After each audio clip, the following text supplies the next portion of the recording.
Hello bachcho, let's read out the question first. In the figure shown, a sinusoidal wave is generated at the end of A. The wave travels along positive x-axis and during its motion, it encounters another string BC at the junction B at x is equals to 0. तो यहाँ पर simply एक sinusoidal wave है जो कि generate होती है यहाँ पॉइंट ए से और वो ट्रैवल करते हुए बी तक जाती है, बट बी पर जाने के बाद उससे ऐसा लगता है कि एक जंक्शन है यहाँ पर, ठीक है। और जंक्शन कैसे फॉर्म हो रहा है, ये थिकर स्ट्रिंग ए बी और थिनर स्ट्रिंग बी सी से। ना बोल रहा है the density of strings A B and B C, वो क्या है, रो एंड 9 रो है respectively, and their radii of cross sectionals है twice of r and r. So the wave function amplitude and the wavelength of incident wave are respectively, वो हमें यहाँ पर given है. Similarly, for reflected transmitted wave, these parameters are also given to us. So question पूछ कह रहा है the ratio of amplitudes AR to AT is, that is AR is to AT will be. So for this, let's see the solution. But first of all, let's talk about the key concept which we will use here to solve this question. So generally यहाँ पर हमें amplitude का ratio find out करना है. So we know that the wave velocity in a string is given by v equals to under root t by mu, where t is the tension in the string and mu is the mass per unit length. And also you can say that the linear density of the string, right? और mu का formula भी होता है, that is mass per unit length. सो इसी concept का use करते हुए हम क्वेश्चन को सॉल्व कर लेंगे. तो सबसे पहले तो मैं यहाँ पर क्या ले लेता हूँ कि जो वेलोसिटी है, यहाँ पर टेंशन का कोई भी इंटरफेरेंस नहीं है, so we will be inversely proportional to 1 by under root of mu. तो सबसे पहले मुझे म्यू कैलकुलेट करना होगा यहाँ से. सो म्यू के लिए मैं सेकंड क्वांटिटी यूज कर लेता हूँ, that is mu is equals to mass per unit length. This will be equals to, mass को मैं डेंसिटी इंटू वॉल्यूम लिख सकता हूँ डिवाइडेड बाय एल. ना वॉल्यूम को हम एरिया इंटू लेंथ लिख सकते हैं. सो ये हो जाएगा density into area into length by length. So L L cancel हो गया, ये सिंपली क्या आ गया, डेंसिटी इंटू एरिया.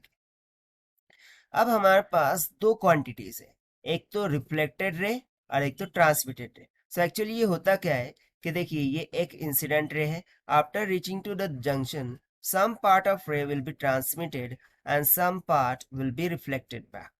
ठीक है, कुछ पार्ट तो ट्रांसमिट हो जाता है, कुछ पार्ट क्या हो जाता है, रिफ्लेक्टेड बैक हो जाता है.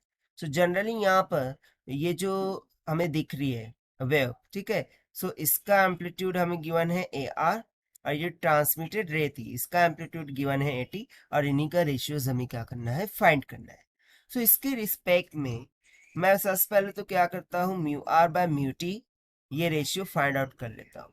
सो वो हम कैसे फाइंड आउट करेंगे, देखिए, if I will write mu R by mu T, so ये किसके इक्वल हो जाएगा, simply rho R A R by rho T A of T के.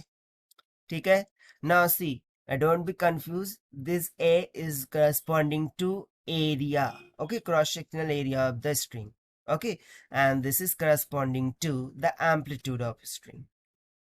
So यहाँ पर density for this AB वो कितनी है, रो है, और डेंसिटी ऑफ BC कितनी है, 9 टाइम्स ऑफ रो. सब्स्टिट्यूट कर दिया, मल्टीप्लाई बाय ए आर, यहाँ पर क्या होगा, उसके लिए रेडियस कितना है, ट्वाइस ऑफ आर. सो 2 का स्क्वायर कितना हो जाएगा, 4 पाई आर का स्क्वायर. ठीक है, मैं एक्चुअल में यहाँ पर जो रेडियस है वो R1 कंसिडर करेंगे, let's say A R condition consider करेंगे. सो 2r का स्क्वायर यानी कि 2 का स्क्वायर 4 बाहर निकल गया, और r का स्क्वायर वैसी की वैसी डिवाइडेड बाय, और 80 के लिए तो सिंपली क्या हो जाएगा, पाई आर का स्क्वायर. से यहाँ से देखिए पाई आर स्क्वायर कैंसिल हो गया, रो रो कैंसिल हो गया, मुझे mu R by mu T का रेशियो कितना मिल गया, 4/9 के इक्वल. इसको हम मान लेते हैं इक्वेशन नंबर 1. अब इसका यूज करते हुए हम क्या करेंगे, वेलोसिटी का रेशियो फाइंड कर लेंगे, ठीक है। सो ये इनवर्सली प्रोपोर्शनल में है दोनों। सो यहाँ से मैं सिंपली बोल सकता हूँ कि V R by V T ये किसके इक्वल होगा, under root of mu T by mu R के। So it will be equals to under root of, ना mu T by mu R बोल रहा है, यानी कि ये 9/4 रखना होगा फ्रॉम इक्वेशन 1 से। ये निकल के आ जाएगा कुछ 3/2 के equal. But see, this is not our final answer. हमें क्या फाइंड करना है, एम्पलीट्यूड्स का रेशियो। सो एम्पलीट्यूड के रेशियो के लिए हम यहाँ पर क्या करेंगे, देखिए यहाँ से simply amplitude of reflected wave by amplitude of transmitted wave वो किसके इक्वल आ जाएगा। सो इसके लिए देखिए हम फॉर्मूला यूज कर लेंगे, V T minus V R by V T plus V R into amplitude of incident wave divided by, और ट्रांसमिटेड वेव के लिए क्या हो जाएगा, twice of V T by V R plus V T times of amplitude of incident wave. So VR plus VT ये दोनों तो यहाँ से कैंसिल हो गए, AI कैंसिल हो गया। सो सिंपली यहाँ से क्या मिल जाएगा, VT minus VR by twice of VT।